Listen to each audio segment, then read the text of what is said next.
Well, welcome everybody to the Integrability Journal Club. And so this will be our last meeting before a short break, and then we come back on the 22nd of April. And today we are very happy to have Sylvain Lacroix from the University of Hamburg. He will tell us about affine Gaudin models and integrable sigma models. Please, Sylvain. Yeah, thanks for the introduction. So let me start by thanking the organizer for this nice series of Journal Club and for inviting me to talk here today. And so what I would like to present today, some results about affine Gaudin models and their application to integrable sigma models. And in particular, I would like to present some recent results that we obtained with Gleb Arutyunov and Christian Bassi. And because it's building up on some slightly older result that we got with François Delduc, Marc Magro, and Benoît Vicedo, I will also present a bit of this as a more gentle introduction before going to these more recent results. So as the title indicates, I will talk today about integrable sigma models, and here I will mostly focus on classical integrable sigma models. And typical examples of such model are the one defined on groups, or for instance on symmetric space, which are quotient of groups. And their integrability relies on the existence of a lax connection, which ensures that there exists an infinite number of conserved charges in these models. And in general, for integrability, we also would like these charges to be in involution. And this, for the sigma model, is ensured by the fact that the lax matrix satisfies a certain Poisson bracket of a specific form, which is called the Maillet bracket. And so I will come back a bit more on these aspects later. In particular, I will explain that this Maillet bracket for sigma models, it takes the form, specific form, which is characterized by a certain rational function phi z, which we call the twist function, and which then characterizes the integrable structure of these models at the Hamiltonian level. And so the other aspects that I would like to talk about today is Gaudin models. And so these Gaudin models in general are integrable systems which are associated with Lie algebras. And so there exist different types of them. So the one which were historically introduced by Gaudin correspond to finite dimensional simple Lie algebras. And in this case, we get then finite Gaudin models, which are integrable spin system, which are now quite well understood in the literature. And we've actually heard a bit about this finite Gaudin models in the London Integrability Journal Club a few weeks ago in a talk by Volker Schommers, where it discussed some application of these models to conformal blocks. But so today I would like to present another type of Gaudin models, which are called the affine ones, and which are based on the affine Kac Moody algebras. In particular, these algebras are infinite dimensional, which makes the structure of the theory more complicated. But one can actually show that these affine Gaudin models in the end are integrable field theories in 2 dimensions, which have a Maillet bracket with twist function. And this family then include many integrable sigma models. And we've also heard actually also a bit about this affine Gaudin model in a novel London Integrability Journal Club, the talk by Benoît Vicedo. And in this case, it was mainly in relation with Fordich and Simon's theory. So today, actually, I will not talk about these aspects with Fordich and Simon's theory. I will focus more on these Gaudin model side. In particular, I would like to develop this a bit more and explain how this can be used to construct new integrable sigma models. And so, which is something that we started to develop then in this paper, where we got some new coupled models on n copies of a Lie group from this construction. And so more recently with Gleb Arutyunov and Christian Bassi, we had a coset generalization of this construction, where we got some models on Gn quotiented by a subgroup H, and in particular applications of this general construction to what I called T11 example, which is what I would like to come up in the end. So the plan on my talk will be the following. So I will start by just setting up the formalism and reviewing a bit integrability, and in particular the notion of Maillet bracket and twist function. I will then describe the construction of affine Gaudin models and how they naturally relate to this formalism of twist function. And then I will discuss the notion of realization of these models, which in particular will allow us to discuss the relation to integrable sigma models and this new coupled model on n copies of a Lie group. And then finally, in the last part, I will then describe how this generalized to coset models using what are called then dihedral affine Gaudin models. So let me start by just generalities about integrability and then Maillet bracket and twist function. So I'll be considering some Hamiltonian field theory with one spatial coordinate sigma, which can be either on the real line or the cycle, and a time coordinate tau, which is defined then by the choice of a Hamiltonian. And we can also consider Lie algebra G, which we'll take here to be finite dimensional with basis TA and structure constant FABC defined by the commutation relation. And in the talk, we'll encounter a lot of fields which are valued in this Lie algebra. And if we have such field J and K, then we can always decompose them in the basis and see them as a collections of field JA, sigma, and K. In particular, at some point, we'll have to describe the Poisson bracket between the different components of these fields. And to encode these compactly, we will use tensorial notation. So for instance, if X is in a Lie algebra, X1 will denote the matrix X tensor identity and X2 identity tensor X. And then with this notation, we write the bracket of J1, K2 by taking the bracket of the components and contracting it with the basis TA tensor TB, which is then a unique object in G tensor G that encodes all these brackets. And to give an example of such a tensorial Poisson bracket, which will actually be useful for us later, we can consider Kac Moody currents. So for that, we take the Lie algebra G to be simple, which concretely for us mean that it possesses a non-degenerate invariant bilinear form, which we take as a bilinear trace in some representation, and which up to a constant is just a Killing form. And because it's non-degenerate, we can take the dual basis, which I denoted by raising the index, and we can construct a quadratic split Casimir of the algebra, which is defined as the basis TA tensored with its dual basis, and which is then an element of G tensor G. And using this notation, we can define a Kac Moody current as a field valued in the Lie algebra, which is equipped with the following bracket here written in tensorial notation. So this bracket, it contains a Dirac distribution here. So because we're doing Hamiltonian field theory, indeed, we expect that in Poisson brackets of fields, we have some Dirac distribution appearing. And then there are some also derivative of the Dirac distribution with some prefactor L here, which is just a constant parameter, which we call the level of the current. And to give an intuition of what these tensorial brackets actually mean, if we go back to components in the basis, then this bracket is equivalent to the following expression here, where in particular this commutator term here gives FABCJC, so which mimic the commutation relation of the Lie algebra, but now it's a field theory version of it because JC is a field and we have this Dirac distribution. Sorry, Sylvain, I've gotten myself a bit lost in the notation, so probably a silly question. The 1 and 2, they're supposed to, so J1 is like J tensor 1 and J2 is... exactly. J1 is J tensor identity. Yeah. So why isn't... Oh, is that an anti-commutator you wrote on the left? Here it's really a Poisson bracket. Okay. It's meant as a Poisson bracket, yes. Very good. Sorry. Otherwise, indeed, it would be there. But yeah. It's so there's the auxiliary spaces, which are the algebra, which form this 1 and 2, and then I take Poisson bracket of the observables. Thanks. And so for integrability, so here I will consider the definition through lax connections. So which are a pair of two matrices, L and M, which are valued in the Lie algebra G, and which depends on the field, so on the space-time coordinates sigma and tau, and depend also on some auxiliary complex parameter Z, which is the spectral parameter. And we ask that the equation of motion of the field theories can be recast in the form of a zero curvature equation for the dynamic of L, which take then the following form. And this ensures for us that we have an infinite number of conserved charges that are extracted from the monodromy of the lax matrix. And for integrability, we would like in addition that these charges are all in involution one for another. So for that, we need to look at the Poisson bracket.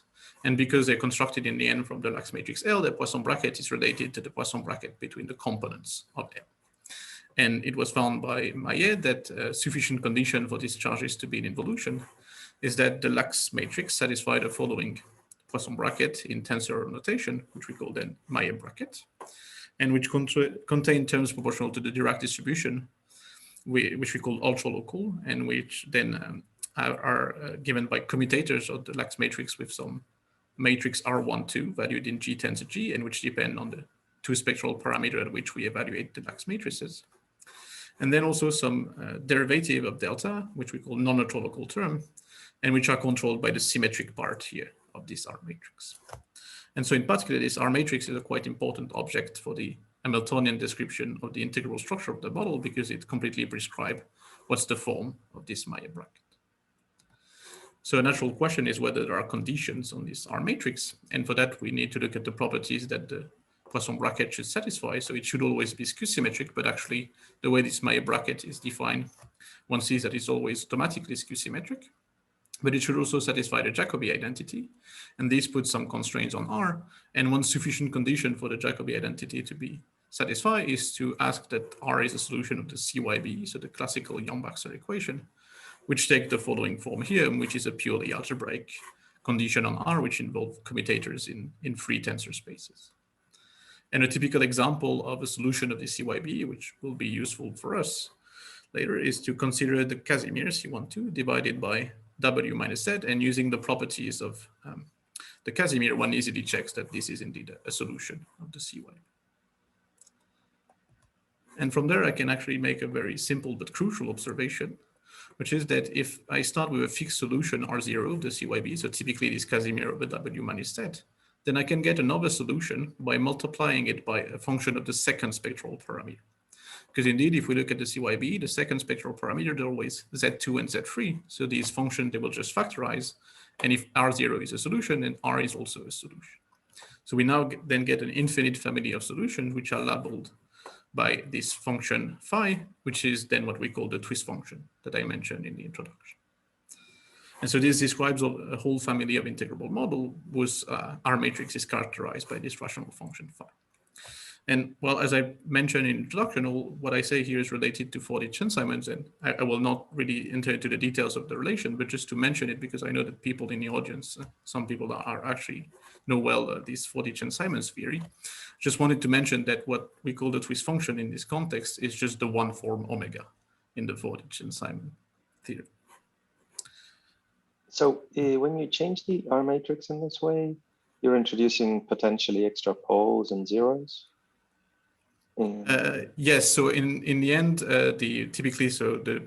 because we have a phi inverse here, we will have poles at the zeros of the twist function, and this will exactly actually coincide with the poles of the Lax matrix. Okay, so, but it's sort of substantial. So should I think of this as some kind of CDD type factor? I think it's not exactly a CDD type factor, no, not actually. Why not? Well, I think it changes still. I mean, one thing that changes a lot the structure here is that it makes in general the R matrix non-skew symmetric, for instance, right? So it's actually a rather drastic change in the structure, the properties of the R matrix, because it depends only on the second spectral parameter. Well, okay. I mean, but we're used to non-relativistic R matrices, so I could say,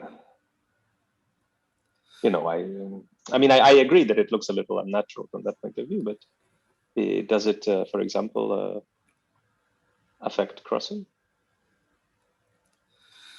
Or is that too complicated? I mean, here this R matrix is really not here this is classical. This is not interpreted as the R matrix that appears, for instance, in factorized scattering or things like that, right? So it's not clear really what to say how it would affect, for instance, crossing or things like that. It's purely meant to describe a Poisson bracket. But in the end, there would be some quantum theory, hopefully. Hopefully, and, yes. And in this case, I guess. What should I think of in this quantum theory this twist function is doing? Well, I guess as you would think of omega in the quantized 4D Chern-Simons theory. No, but let's pretend, I mean, otherwise, let's pretend I don't know about 4D Chern-Simons. Well, I think for the moment, I'm not sure we know enough about really the structure of the quantum theory to really interpret what would be the twist function there. But I see. So these earlier works, they don't deal with quantum theories. So there are some aspects related to quantum theory in the initial work of Fege and Frankel, where they introduced this Affine Gaudin model, but here they don't really discuss the interpretation of the, to my knowledge, of the twist function as maybe a CDD factor or something related to scattering, for instance, or something like that. Okay, thank you. Okay. And why do you restrict to rational functions? At this level? Okay, here, so in the end, I don't have to do it to have a solution of the CYBE. It just turns out that the family of models that I will get, because we start from Lax matrices, which will typically be rational, then in the end, we will get rational phis. But at this moment, actually, I could have said any function. But in the end, because we have a finite number of poles typically in the L matrix and it's purely rational, then we'll get a finite number of poles in the rational function here. Thanks. And actually, maybe here it would be a right time to actually illustrate this notion on a specific example, the simplest example of an integrable sigma model that we know, the PCM, principal curren model, which is the case of a model on the group G. So this model is described by one field valued in the group. And if we introduce a light cone coordinates and the derivative G inverse D plus minus G, which are then valued in the Lie algebra, then the principal curren model is defined by the following action, which is a function of G. And if we vary G, we find the equation of motion of the theory, which is just the conservation equation of this current J. And this current J in addition satisfies the so-called Morikaten identity, which is true off shell just by definition of this current of J, and which reads like that.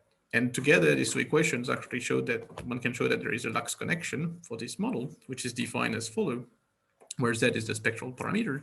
And indeed, one checks that these two equations here are equivalent to this zero curvature equation for the Lax connection. And so here I write everything in light cone coordinate, but this is just equivalent to the one I had here in space-time coordinate by just a change of R. And so all this is at the Lagrangian level, but one can also look at the model at the Hamiltonian level, and in particular compute the Poisson bracket of the Lax matrix during the whole canonical analysis.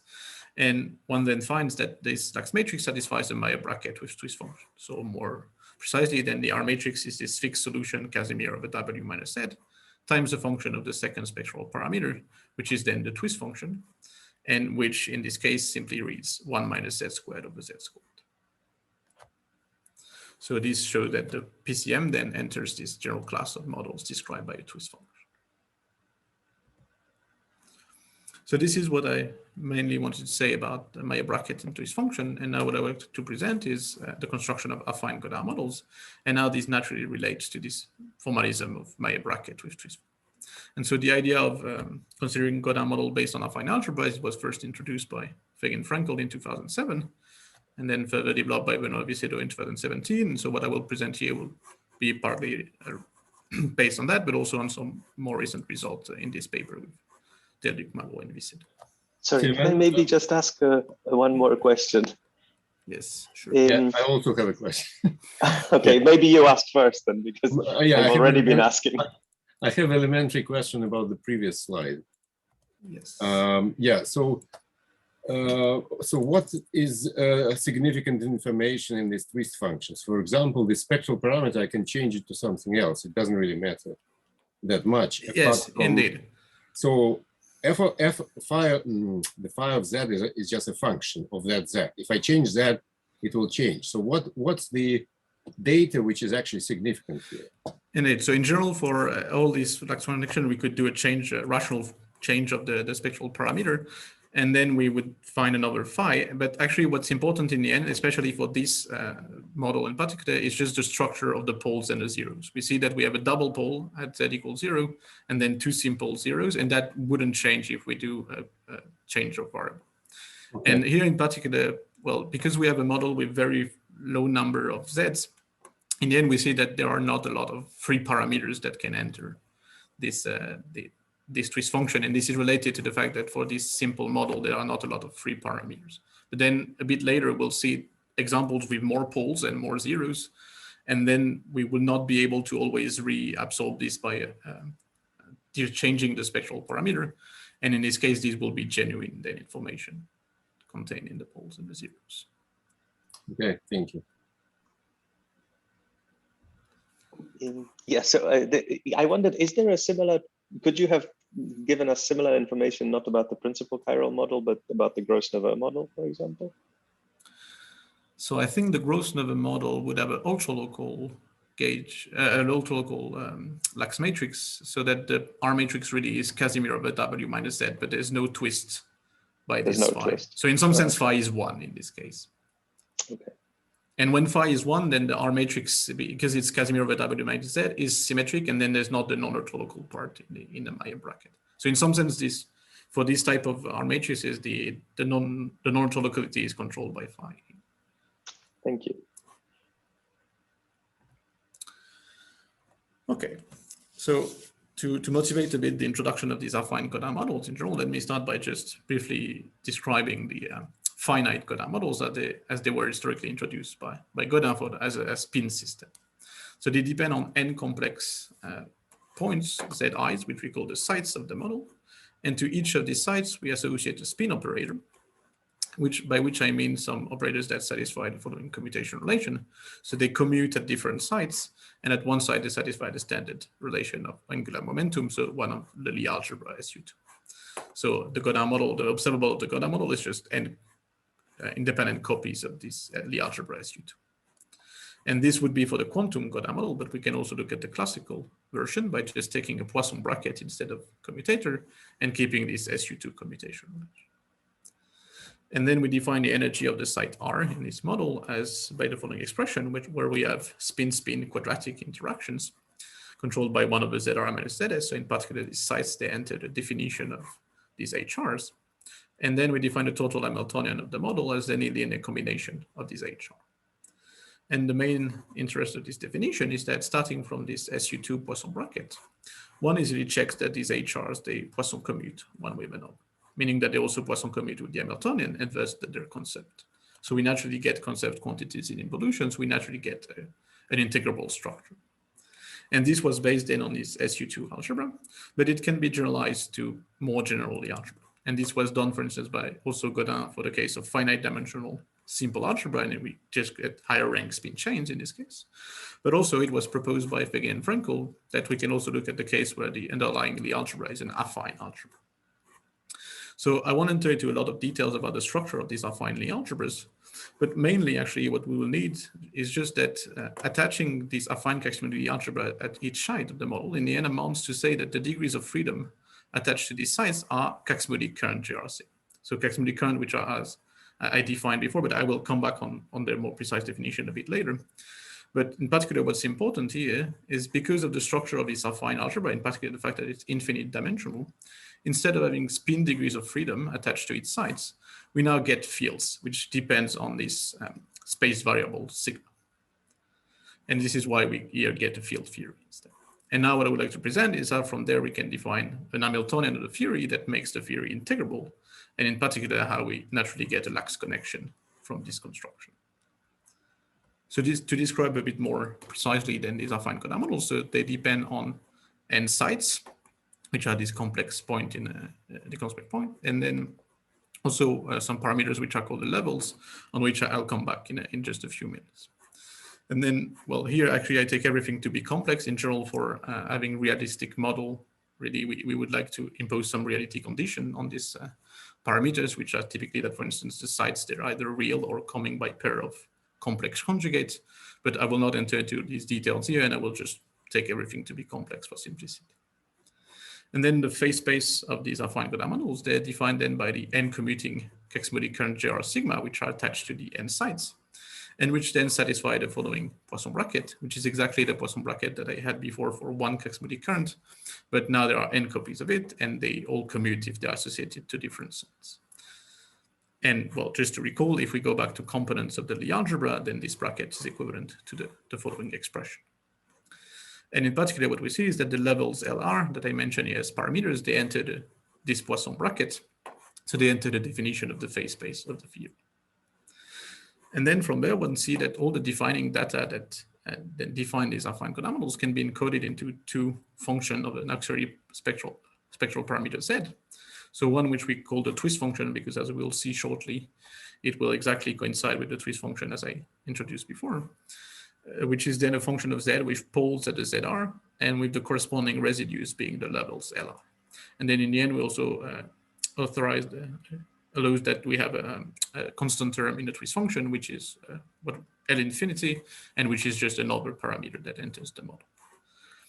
And we also then have what we call the Gaudin lax matrix, which will be very closely related to the lax matrix in the standard sense of the field theory, but not exactly the same, which is why we call it Gaudin lax matrix, which we denote as gamma, and which have pole at the ZRs with the corresponding residues being this Kac Moody current. And to make the relation with the formalism I introduced before, we define in the lax matrix, the actual lax matrix of the theory as gamma divided by phi. And because gamma is defined in terms of the Kac Moody current, whose Poisson bracket we know. We can in the end compute what's the Poisson bracket of the Lax matrix. And we see that then the Poisson bracket of the Kac Moody current is in the end equivalent to this L satisfying a Maillet bracket with twist function. So with the R matrix being Casimir over W minus Z times the function of the second spectral parameter, which here is really this phi defined in this way in terms of the level, which then shows that indeed this phi can be interpreted as the twist function.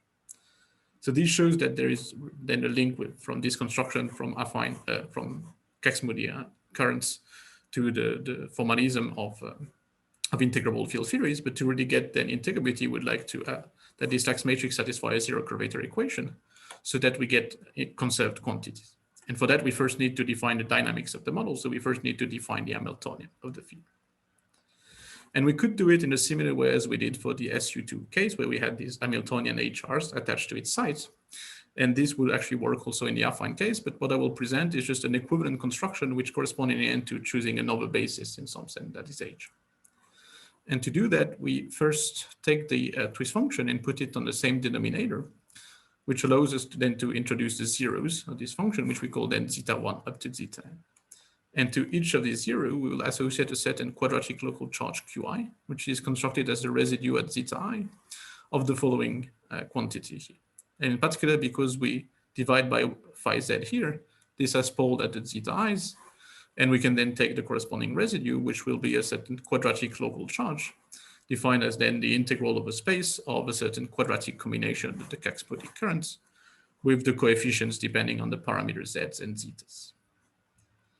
And we then define the total Hamiltonian of the theory as a linear combination of these Qi's with the coefficients we call epsilon. And here the interest of this definition is that starting from the Poisson bracket of the Kac Moody current, one checks that these Qi's, they're also an involution one way or another, meaning that they're an involution also with the Hamiltonian of this, that they're concept. So we naturally get concept quantities in involution. And this is then a good first step towards integrability, but because we have now a field theory, we would like to have an infinite number of concept quantities in involution, so we typically would like to have a Lax connection. And that, well, we actually did half of the work before, because we defined already the Lax matrix, so the spatial part of the Lax connection, as being gamma divided by phi. And this was made such that this satisfies the Maillet bracket. And just as an observation, so gamma and phi, they share the same poles at the ZRs. So in the end, these poles cancel, and we get that this has poles only at the zeta I, so the zeros of the twist function. And if one does the partial fraction decomposition, we will find easily that the corresponding residues are given by this expression. And then we can look at what's the dynamic of this Lax matrix L by looking at the Poisson bracket of H with L. And this is once again a computation that can be done starting from the Poisson bracket of the Kac Moody current. And we find that it always takes the form then of the zero curvature equation, where the temporal part of the connection M is defined as follows here. And this expression looks a lot like the expression for the Lax matrix L, but where in this sum over the zeros zeta I, we introduce these coefficients epsilon I that enter in the definition of the Hamiltonian. And of course, this temporal part M of the Lax connection, it should know about the dynamic of the model. So it should know about the coefficient defining the Hamiltonian. And what we get then from this construction is that in affine Gaudin models, we always have automatically a Lax matrix satisfying a zero curvature equation and a Maillet bracket. So we systematically have an integrable field theory. Sorry, Sylvain, just a quick precision. Do quadratic local charges, do you have any constraint on them itself, or so far you are claiming that the infinite commuting hierarchy of Kac Moody currents only exists? Regarding integrability, do those quadratic local charges satisfy any other relations themselves? Like those, for example, these quadratic local charges form a commuting hierarchy themselves or not? Yeah, actually, so they're always part of a bigger hierarchy of higher degree charges. So there always exists an infinite tower of charges attached to each zero, which have a higher degree and which all are conserved in involution. And so they always start with the quadratic, and then in general we could have cubic, quartic, and so on. Yes, good. Sorry, just another follow-up sort of question. Normally, the Kac Moody level is quantized. I'm guessing here it's not. So for the moment, I am always at the classical level. So for that already, we don't really need to quantize the level. And also, I mean, this level will not always be interpreted as the corresponding coefficient in front of a Wess-Zumino term. And sometimes it can be just other type of parameters for which there are no topological obstruction, which actually would require for it to be quantized. Mm-hmm. But indeed, in some cases, it will become the Wess-Zumino level, in which case, at the quantum level, we should consider it to be an integer. But will you be able to see that from some conditions within the? So I think here it will be just a restriction on the type of parameters that we choose, of the levels that we choose, right? I mean, these are part of the defining parameters of the model, and then at the quantum level, we would ask that some of them, the one which correspond to Wess-Zumino terms, really are quantized. Right, but I mean, in the Gaudin model itself, will something come back and bite you if you don't make it an integer in that case, or is it just that? Probably, I imagine that in the underlying representation theory of the affine algebra, we know that these integer k, they actually correspond to some information about the representation, that there are all these questions, for instance, of integral representation that appear in Wess-Zumino Witten models and so on. So we know from the CFT story about affine Kac Moody algebra that there is that's the same answer as the WZW model. But, yeah. I think, yeah, in the end, for WZ model, or in representation theory of the affine Kac Moody algebra, in the end, you should see this information. Thanks. Okay. Then, so what I presented so far were for the case where we had only simple poles in the twist function and the Gaudin-Lax matrix, but we can consider actually rather easily higher order poles. So if we consider that ZR as a pole of order MR, which in the language of affine Gaudin model, we call it the multiplicity of the site, then in the partial fraction decomposition, in the levels, we now have additional index P, the level P, which measure this order of the pole. And similarly for the Gaudin-Lax matrix, so now we have, instead of just Kac Moody current JR sigma, we have now the current JRP sigma. And these are the generalization of the Kac Moody currents, which we call Takiff currents. And we ask that they satisfy the following Poisson bracket, which is a generalization of the Kac Moody bracket. And so to describe it, this additional label P that we have, we sometimes call it the Takiff mode. And the bracket is such that Takiff mode P with Takiff mode Q closes in Takiff mode P plus Q. If this is indeed the mode, so if it's smaller than the multiplicity, and if it's bigger than the multiplicity, then there's actually no mode, and we then ask that the bracket is 0, so that this bracket actually truncates at some point with them. And in particular, if we look at P equals 0, which corresponds to a simple pole here, we see that 0 with 0 closes in mode 0, so we recover exactly the Kac Moody current. So it's still true that simple poles are associated with Kac Moody current, but then the higher order pole, they satisfy this generalization, which are these Takiff currents. And then everything that I said before basically generalized to this case. So we still define the Hamiltonian of the model as linear combination of the QIs, which are defined as some quadratic local charge associated to the zeros. And then the model is integrable automatically in the sense that it's possesses a Lax matrix defined as gamma divided by phi, which satisfies a zero curvature equation and a Maillet bracket. And so the last thing that I would like to briefly describe about these affine Gaudin models is the space-time symmetry. So in particular, we define the Hamiltonian of the model as a linear combination of the epsilon I QI, and this defines the time derivative of the theory. And we can also look at the space derivative of the theory, which is generated by the momentum. And one can actually show that this momentum takes the form of the sum of the QI. So it looks like the Hamiltonian, but with the epsilon I is replaced by 1. And actually, we also saw something similar in the components, the spatial and temporal components of the Lax connections, where also when going from the space to the temporal part, we introduce these epsilon I's in the expression. So there seems to be some kind of parallel between the space and time direction of the model, which are made for these coefficients epsilon I. And these can actually be made a bit more precise, and this can be used to study in the end the space-time symmetries of the system. And more precisely, more concretely, how to do this is the knowledge of PNH gives you the data on the energy momentum tensor of the theory, which in the end control these symmetries. And in particular, you find that the model is relativistic if and only if the coefficients epsilon I entering this bracket, this Hamiltonian, all squared to 1. So if they're either +1 or -1. And this then gives a very simple condition for relativistic invariance. In particular, we see that for relativistic model, the zeros, zeta I, they naturally separate into two sets one with the corresponding epsilon equal to 1, and the other with corresponding epsilon equal to -1. So that more or less ends what I wanted to say about this general theory of affine Gaudin models. And I would like to introduce the notion of realizations of such models and how they relate to integrable sigma models, in particular how we can construct from their new coupled models on n copies of a leaf. But maybe I should ask if there are questions before.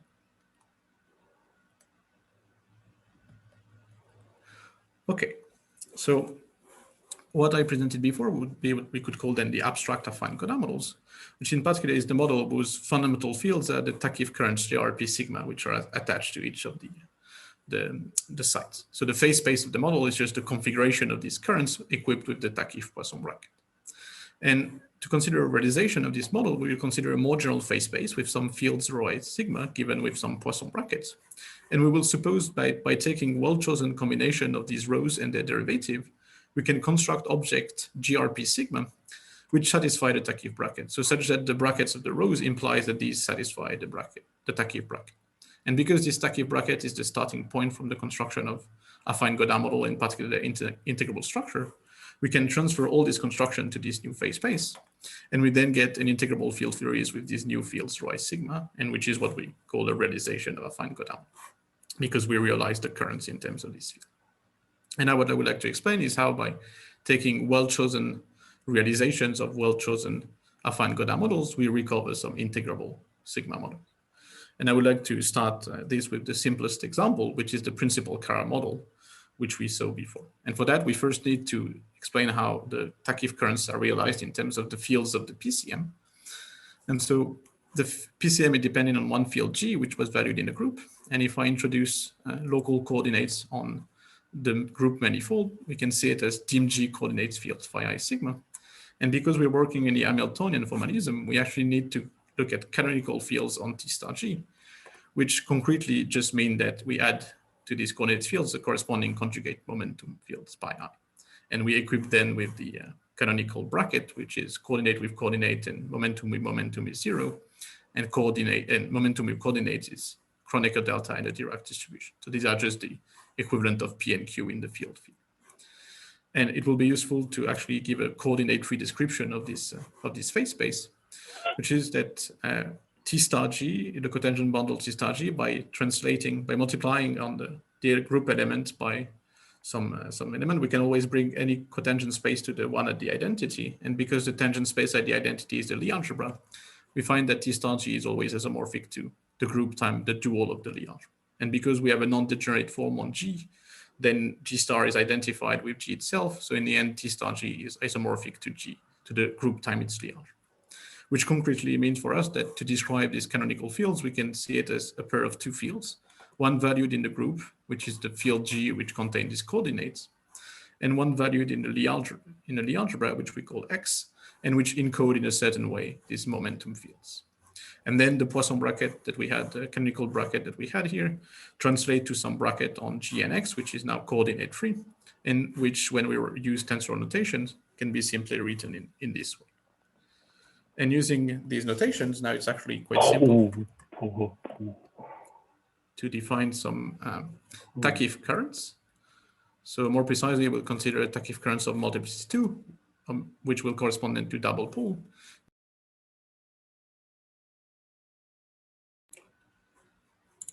Okay, so that there was some, can you hear me now again? Yeah. Yeah, sorry. Sure. So we have one Kac Moody current, Takiff current with mode 0, so a Kac Moody current, which we define simply as being the Lie algebra valued field X, and then a Takiff current of mode 1, which we define as being G inverse DG. And it's just a direct exercise to check from this Poisson bracket here that these satisfy indeed the bracket of Takiff currents. So in particular, 0 with 0 closes in 0, and we actually find here that there's no derivative term, meaning that the corresponding level vanishes. And then 0 with 1 closes in 1, and here we have a derivative term, which gives then the level L1 equal 1. And then 1 with 1 actually vanish as required because there's no Takiff mode 2, so then the bracket truncates. And because we have a realization of these Takiff currents, then we can construct the corresponding affine Gaudin model. So more precisely, we then consider an affine Gaudin model with one site of multiplicity 2, which we put at the position z1 equals 0 for simplicity. Meaning that in the twist function, we have a double pole at z equals 0, with the corresponding coefficient being the level L1 equal. And in general, we could also have a simple pole, but here it vanishes because L0 was 0. And we have also the constant term, which here for simplicity also we fix to 1. And then there is the Gaudin-Lax matrix gamma, which also have poles at z equals 0. And at the simple pole, the residue is the Kac Moody current J0, and at the double pole, it's the Takiff current J1, which are now realized in terms of G and X. And from there, we can construct the theory, the Affine Gaudin model. So we first look at the twist function, which possesses 2 zeros at +1 and -1. And recall that to these zeros, we associate some local charges, Q plus and Q minus, which are defined as certain residues and which are then quadratic combination of these Takiff currents. And we then define the Hamiltonian as a linear combination of these Qs. And here recall also that for relativistic invariance, we want the coefficients epsilon in this combination to be either +1 or -1. And in this case, we'll take it actually to be then Q plus minus Q minus.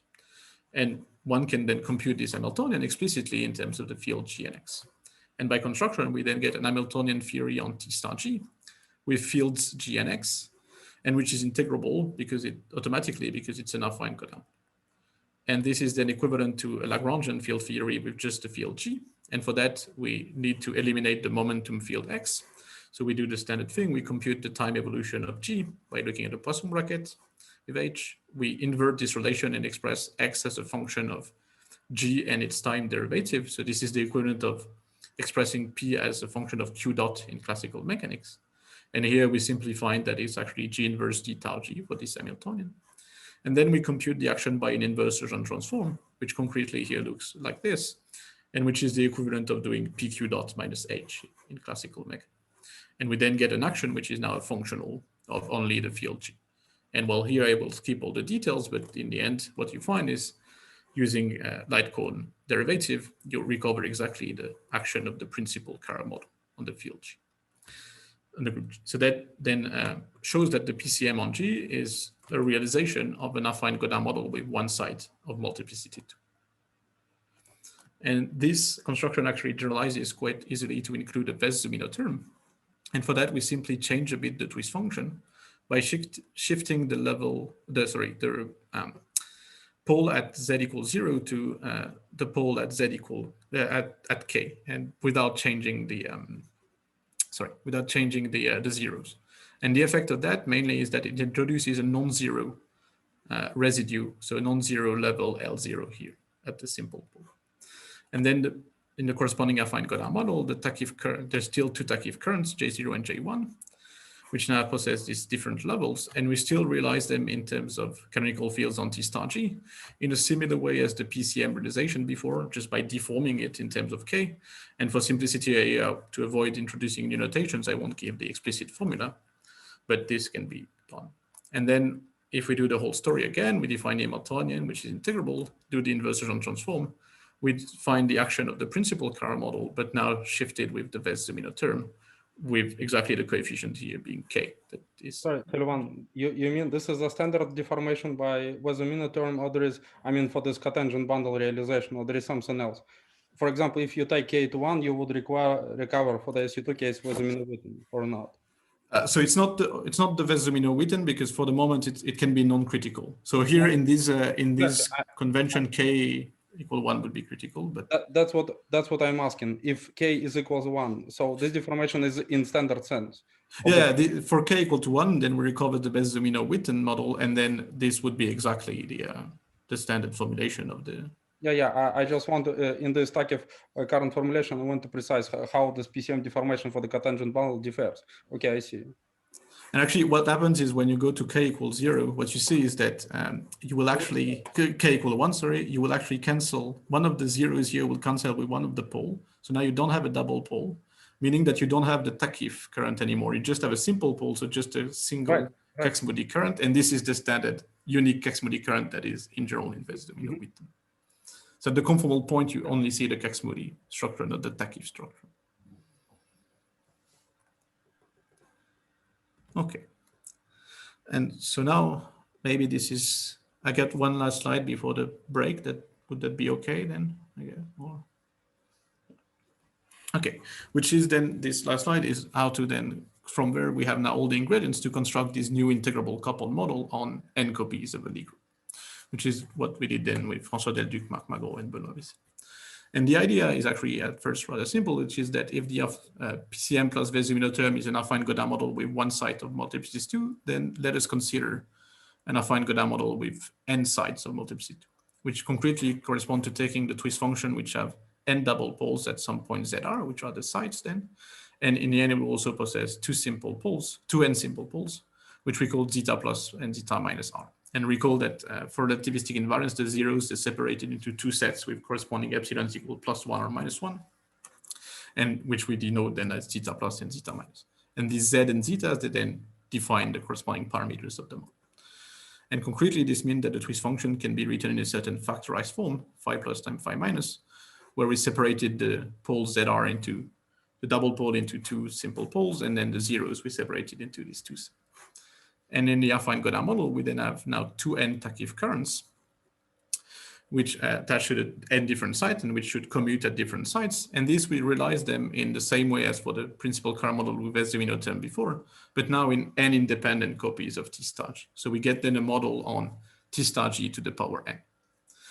And then we can compute the Hamiltonian, do the Hamiltonian is the inverse Rand transform, and compute the action. And this is actually a bit technical, and for that I won't go into the details, and I refer to the article for the details.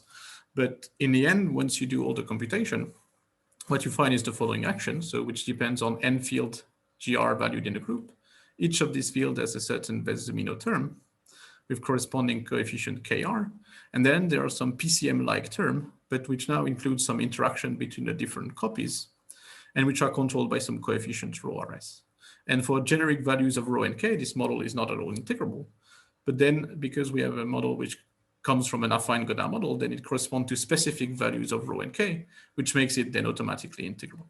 And these specific values of rho and k, they define as follow, as some residues at the ZRs of some function of the spectral parameter, which are expressed in terms of the twist function in this factorized form, which in the end makes them just set an explicit expression in terms of the parameters ZRs and zeta plus minus R. And then the theory is integrable in the sense that also it possesses a Lax connection, which we can also explicitly describe in terms of these currents and the parameters, but here for simplicity, I will not write the expression.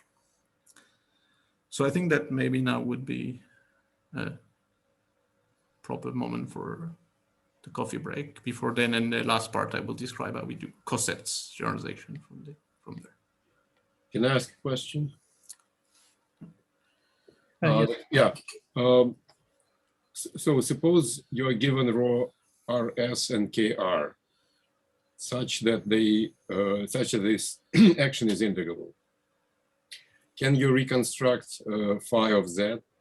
So kind of inverse of this. So what are these zetas and ZR parameters for given KR and rho RS? So, okay, so if you do the computation actually of what are K and rho as explicit expression in terms of these Z and zetas, you find in general a rather complicated expression. And then inverting this relation could be in general complicated because it's polynomial and algebraically complicated.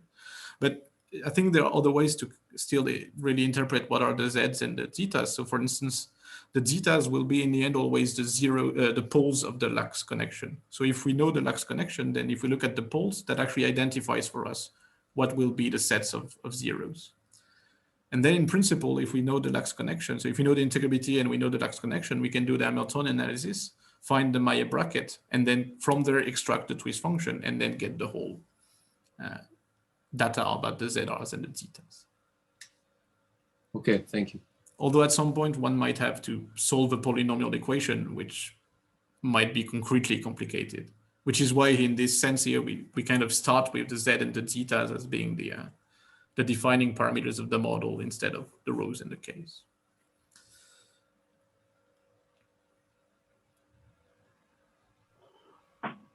Are there any more questions before the break?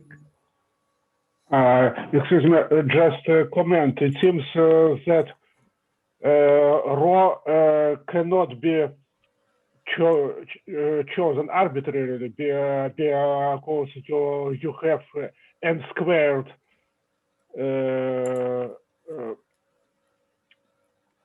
quantities here, whether you have only, well, 2n parameters. So raw matrix elements are dependent. Yes, exactly. They can't be chosen independently. There are too many restrictions. Yeah, indeed. And then the model would not be integrable if we choose them to be independent. And indeed, here we describe them. So in total, there should be n squared plus n coefficient, but then now they describe in terms of only 3n parameters, which are these z and zetas. And this in the end actually translate to some algebraic relation between the rows, which can be written, but which are slightly complicated. Is it easy to find this algebraic relation for general n? So actually, there are some relations. So actually, in your recent paper, I think you also use some relation in some cases for some, at least some quadratic relations. In general, there are some even higher order generalization relation which can go even to cubic order in the rows and so on. And I don't think there's really a systematic study of all this. And if we know for sure that these are all the relations, I think one can believe that these are all the relations that could basically describe this, but I'm not sure we really have a proof of this. Mm-hmm. Do you have explicit expressions for rho in terms of zetas and z? Yeah, I mean, starting from this expression of phi plus and phi minus, if you want, you can plug this back inside of the residue and actually compute them, and you will find an explicit expression. It's rather convoluted, but you will find an explicit expression. Sure. Okay, thanks.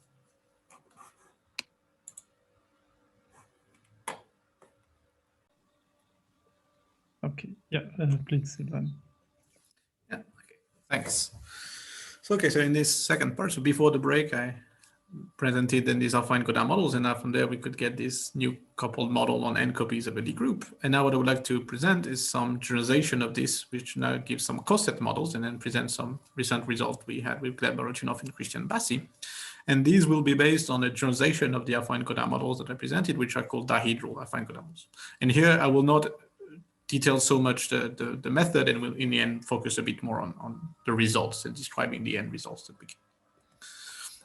So the typical example of such a coset model is given by symmetric spaces. So to construct them, we consider a group with an involved automorphism theta, so which then squared to the identity.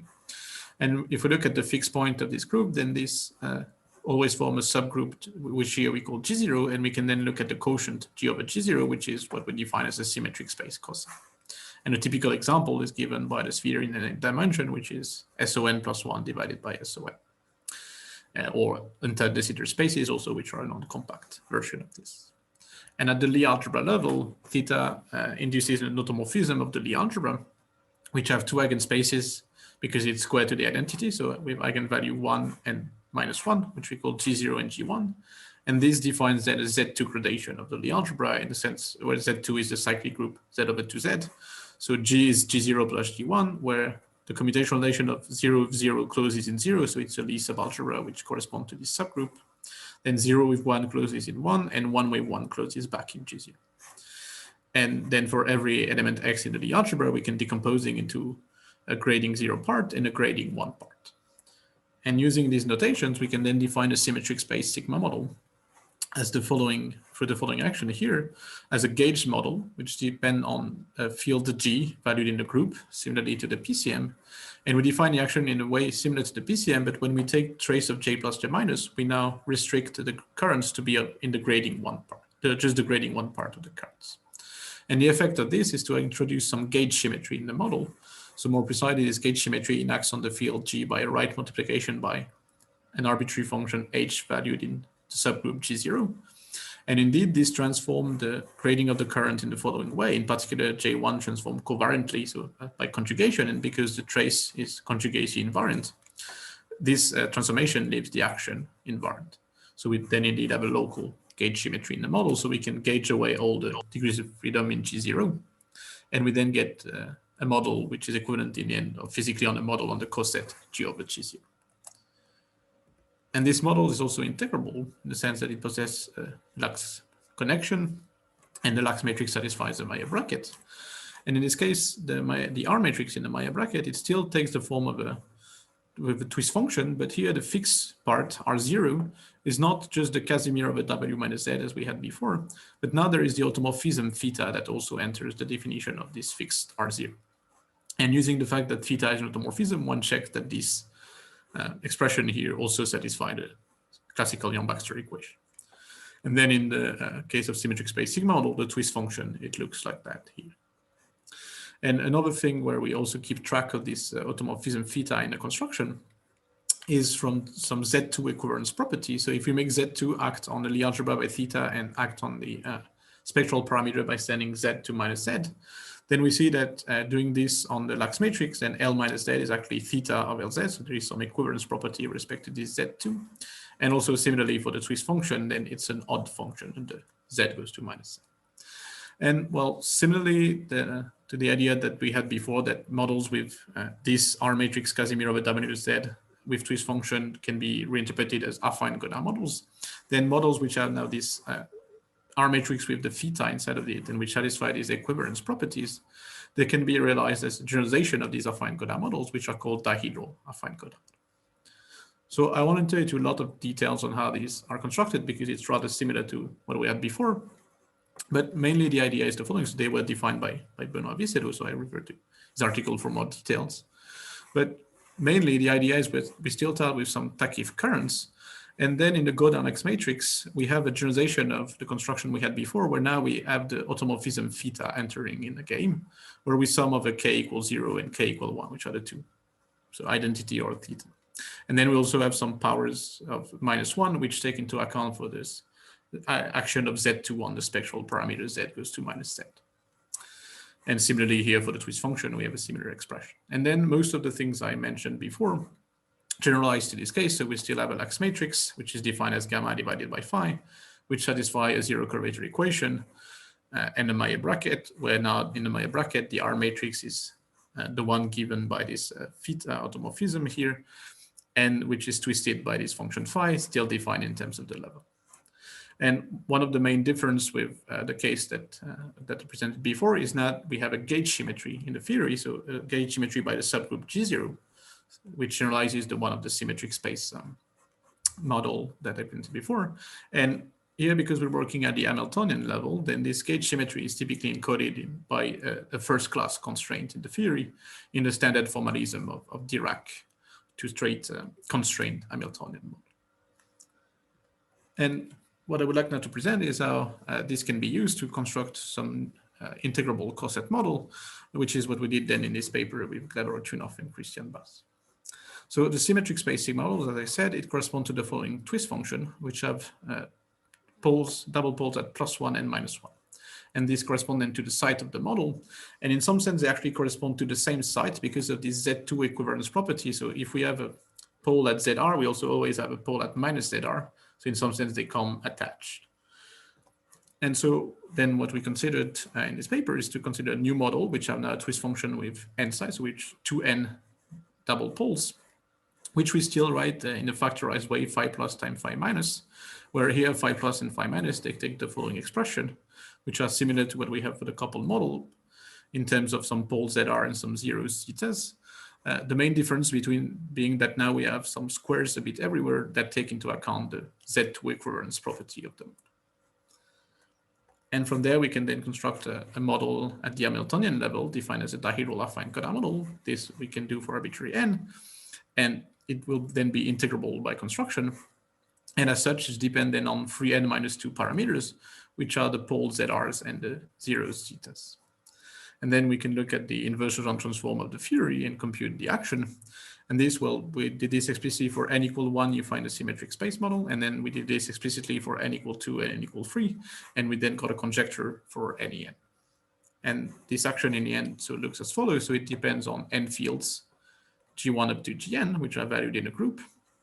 And in the action, each of these fields has a Wess-Zumino term with some coefficient Kr. And then there are some current interaction controlled by some coefficient rho. And the main difference with the coupled PCM that we had before is that now we have a decomposition also in the grading k equals 0 and k equal 1. And these kr and rho rise k, they're defined once again in terms of some residues given by the twist function phi and the factorization here. And in a way that makes the theory integrable. So it possesses a lax connection. And a particular interesting property of this model is that it possesses a gauge symmetry by the subgroup G0, which more concretely act on the fields JR by multiplying all the fields simultaneously on the right by an element H in the subgroup G0. And this we call it the diagonal gauge symmetry because it acts then diagonally on all the sides of the model. And because of that, then we see that the model is equivalent physically to a model on the quotient Gn of a G0 diagonal. So we get then this integrable coset model on this. So and the rows are just constants, right? The k and rows, you mean, sorry? Yes. Yeah, they're just constant parameters which depend on the z's and zr's and theta's. But then, so are they arbitrary at the end? Because so this current, they don't depend on the parameters, right? So we can inverse your parameters and solve for rows instead. So indeed, all the parameters, they enter just the rho and k, but rho and k, they're not completely arbitrary, right? They're defined in terms of the z and zetas by this, in the end, by these expressions. Yeah, so my question is it, so you had three n parameters, but now... I think there's 3n minus 2 parameters which are free here. Yeah, and the rows and k's, there are... The rows and k's, so there are 2n squared rho and then n k's. So there's a lot of relations here. Okay. And so what I would like then to present then for the end of the talk is an application of this general construction in a rather simple case, which gives then some application to what I call T11 manifolds.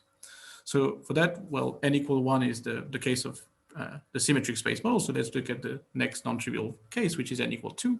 And let's consider the group G to be simply the group SU2. And we'll take the subgroup by which we quotient to simply be U1. And we then get a model on SU2 cross SU2 of a U1.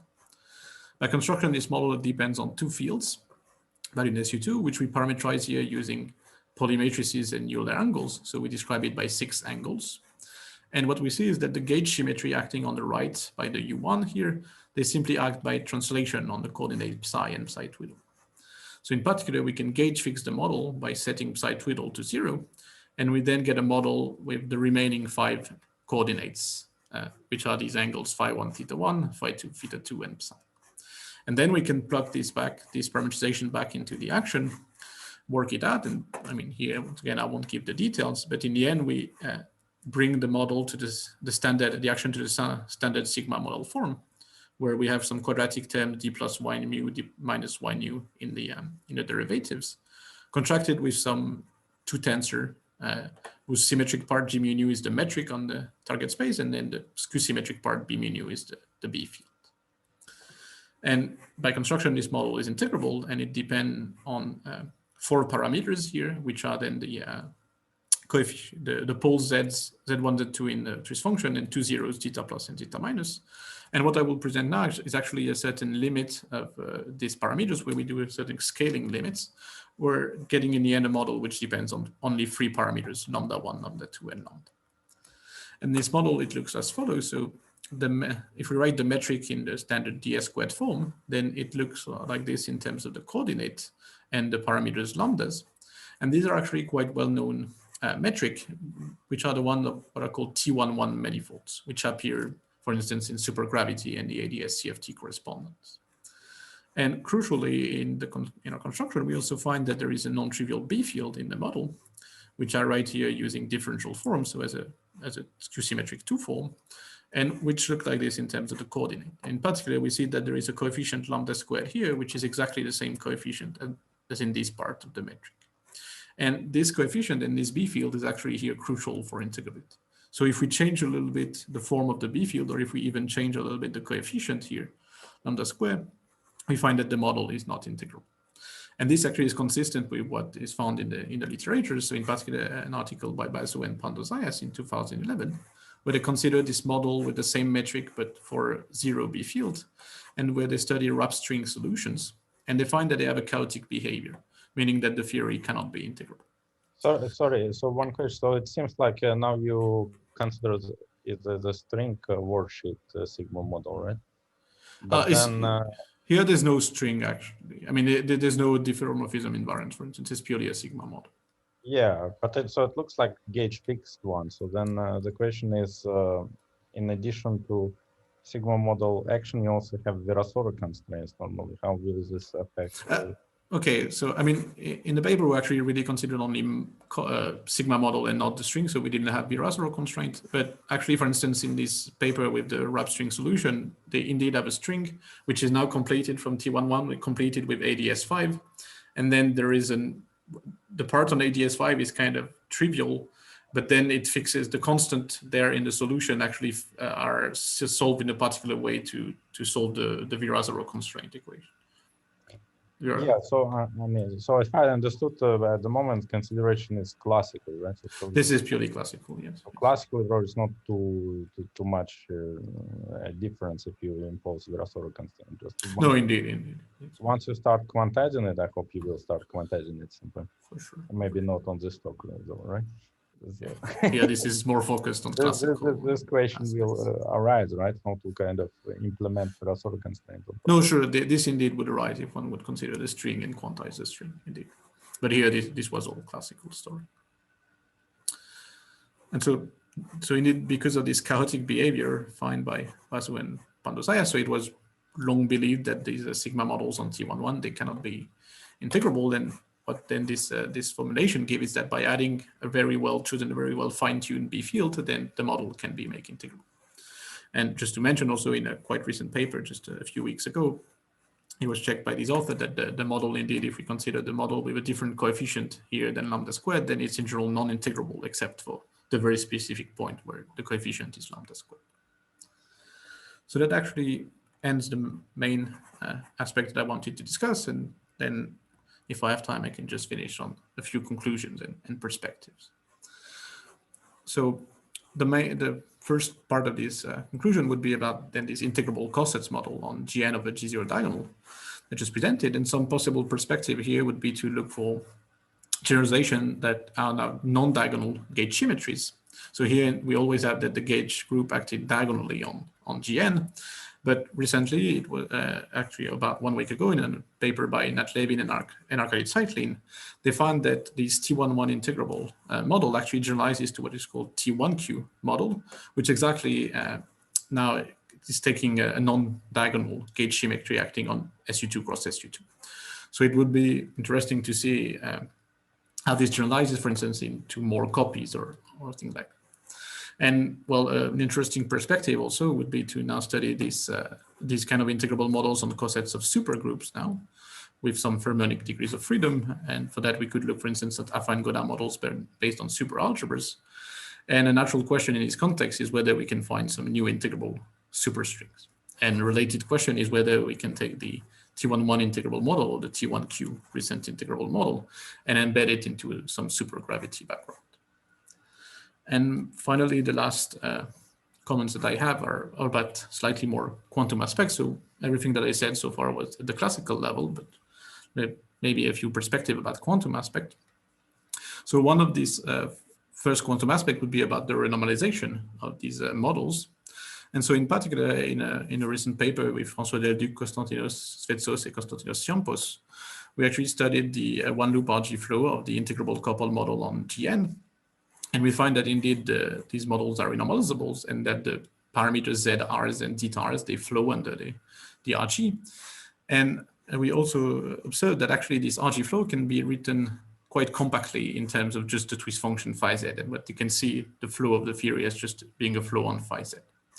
And this behavior actually seems rather universal and seems to apply to other type of affine Gaudin models. And on another interesting question is to look at higher loop renormalization of these models, and that actually was also studied in this recent paper by Nat Levin and Arkady Zeitlin, in which in particular they, for instance, look at the models on G cross G and on T1Q, and they find that they're normalizable at one loop, but also at two loop, even without alpha prime quantum corrections.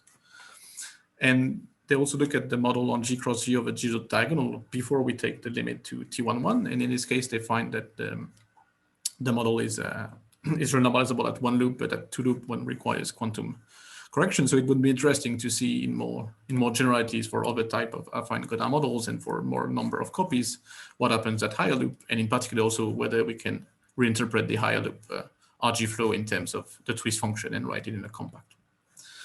And finally, more generally, it would be interesting to study quantum properties of these integrable models on n copies of a D group and their quotient, and maybe study, for instance, the quantum integrability, try to find their spectrum, maybe apply factorized scattering theory or thermodynamic Bethe-ansatz, and maybe, if possible, find a formulation in terms of some quantum spectral curve or something like that, which for the moment, to my knowledge, for n bigger than 1, has not really been studied. And so this ends the main thing that I wanted to discuss, and then thank you for your attention. Please, let's unmute and let's thank Sylvain for the very nice talk.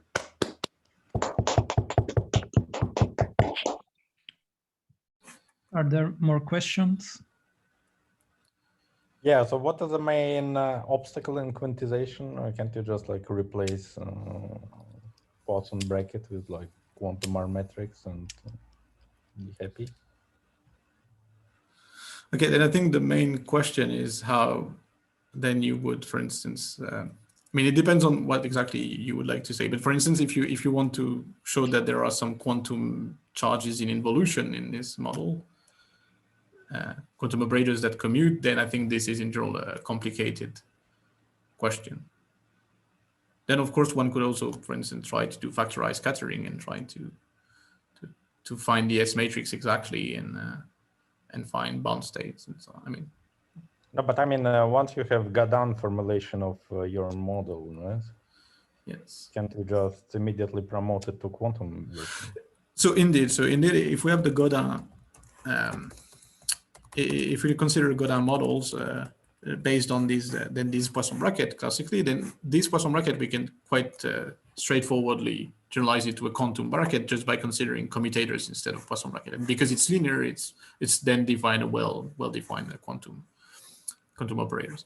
Then I think the question is, from there, can we, for instance, prove that there are an infinite number of concept operators that commute? And that is quite non-trivial question. Yeah, can you give more clues why it's not true? Because like doesn't the standard argument applies? Just like TTR kind of relations. Okay, so well, so if one considers, for instance, the charges that would come from the monodromy, but then they would suffer from the standard non-orthologicity problems, because all these brackets here, this Poisson bracket of Maillet, they are non-orthogonal. They have these delta prime terms, so there are issues when trying to quantize the monodromy and applying, for instance, the quantum inverse scattering method. So here one could try to then use a slightly different idea and try to really start from this quantized Kac Moody current and construct from very typically, for instance, local charges. And this, well, there was actually some ideas based on that which were developed already a bit in the paper of Fegin Frankel, and also we looked a bit at this with Benoit Vicedo and Charles Young. But at the moment, I mean, the results are not really complete at all. So there's still a lot to explore, I think, in there. I ask, first of all, probably you can supersymmetrize all this. Yes, it's not exclusive. Yeah. And how do you feel is the Metsaev-Zeitlin string model among those which you can generate in this way?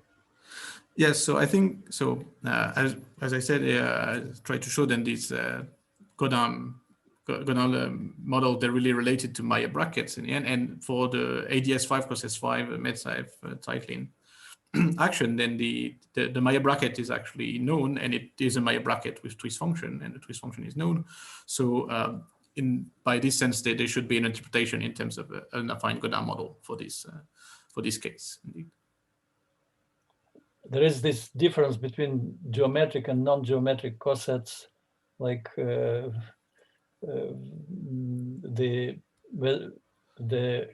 Wess-Zumino model, which you considered is a geometric coset, and this Zeitlin model is example of non-geometric coset. You make a coset in a different way. Yes, is it a difference for your scheme in both cases? I mean, this I'm not sure how it would reflect in the Gaudin model.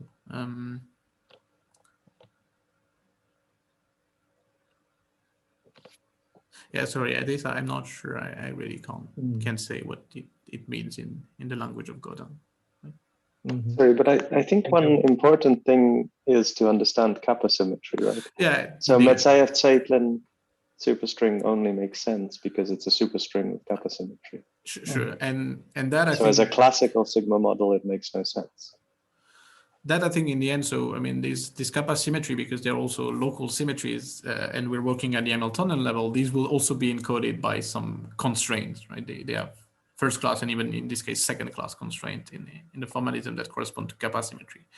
And then a bit in the same way that for this cosets model here, there was a first class constraint corresponding to the coset symmetry, then there should be some constraint which should appear naturally from this kappa symmetry. In that, I mean, sure, but you need to introduce a worldsheet metric as well, because otherwise you will not have you will not have kappa symmetry. Indeed, and then you will also so have I think one can be optimistic, given that in 4D Chern-Simons theory there's the Beltrami-Chern-Simons theory, which has this. But so and given.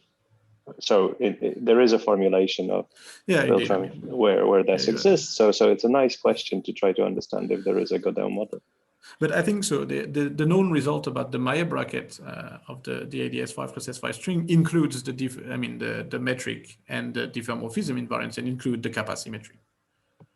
I think from there, getting the full interpretation as an Affine Gaudin model is not completely worked out yet, and I think indeed there should be some nice structure, and I think they should relate typically to what you recently had in your paper with Kevin Costello from the 4D Chern-Simons point of view. But I think, I mean, there should be a way in this Hamiltonian formulation to also include then the metric and the kappa symmetry, because I think for the Maillet bracket, this at least up to this point, this was done in some papers of Marc Magro and Benoît Vicedot.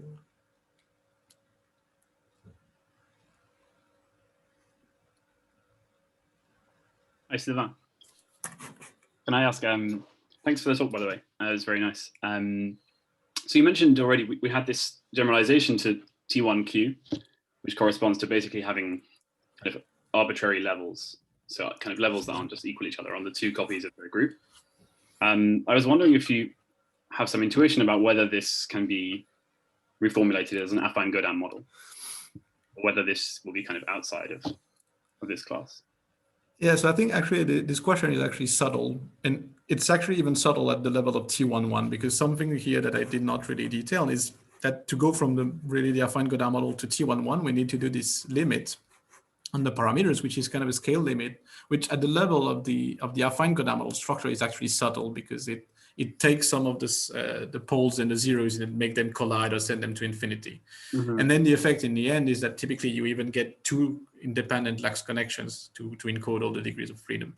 And then in some sense, this looks like that there is like two Gaudin models which are coupled in a certain way through the constraint. And maybe I think there, by this kind of formulation, we can, if we interpret even T11 this way, we can also have a formulation that would include T1Q. In this way, but that would need a little bit of, I mean, readapting a bit the formulation that we already see. Okay, thanks.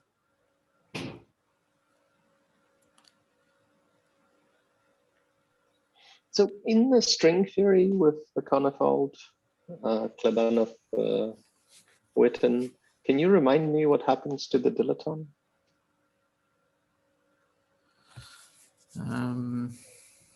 Nothing. Nothing, but it's strong. It's not. It's a modulus. Well, ADS5 times T11 is just constant. Dilaton is constant. It's not a strongly coupled gauge theory. We are talking about ADS5 as T11.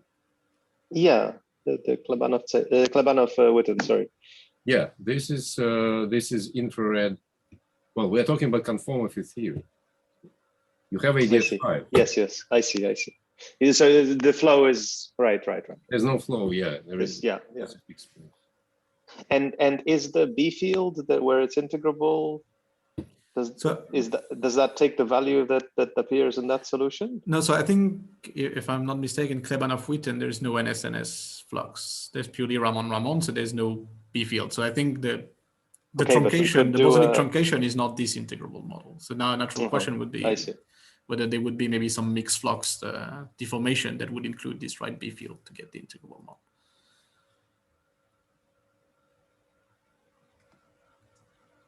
And the H with this B field, the H is non-zero? The H is non-zero, yes. Yeah.